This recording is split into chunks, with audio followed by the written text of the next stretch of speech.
Messenger থেকে আপনি ask Meta AI or search অপশানটি কীভাবে রিমুভ করবেন। এখানে সার্চ অপশানে মেটা লোগো বা নিচে এইখানে মেটা লোগোটা শো করবে না, এটা আপনি রিমুভ করতে পারবেন। যেমনটা আপনি এইখানে দেখতে পাচ্ছেন, রিমুভ করলে কিন্তু সেম আগের মতোই দেখাবে। কিভাবে রিমুভ করবেন দেখাবো। চ্যানেলে নতুন হলে প্লিজ সাবস্ক্রাইব করবেন এবং বেল বাটন বাজাবেন। ফেসবুক হলে ফলো এবং শেয়ার করবেন প্লিজ। ফার্স্ট আপনি কি করবেন, মেসেঞ্জারে ক্লিক করবেন, তারপর এখানে আপনি মেনু অপশানে ক্লিক করবেন, তারপর এখানে আপনি সেটিং অপশানে ক্লিক করবেন, তারপর একটু নিচের দিকে আসবেন, এইখানে অ্যাপ আপডেটে ক্লিক করবেন, তারপর এইখানে আপনি দুইটা অপশান পাবেন। এই দুইটা অপশান যদি আপনার অন থাকে, এই দুইটাই কিন্তু আপনার এইখান থেকে অফ করতে হবে। মাঝে মধ্যে এখানে নিচেও একটা অপশান পেয়ে যাবেন, সেটাও এখান থেকে আপনি অফ করে দেবেন, মানে সবগুলো এখানে আপনি অফ করে দেবেন।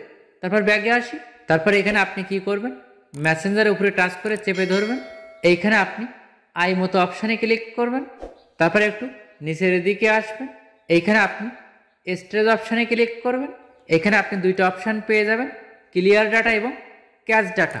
এখানে আপনি ক্যাশ ডাটাতে ক্লিক করবেন, ক্লিয়ার ডাটাতে ক্লিক করবেন, এখানে আপনি ডিলিট অপশানে ক্লিক করবেন, তারপর নতুন করে আপনার ফেসবুক অ্যাকাউন্টটি মেসেঞ্জারে লগ ইন করবেন, আপনার মেটা এআইটি রিমুভ হয়ে যাবে।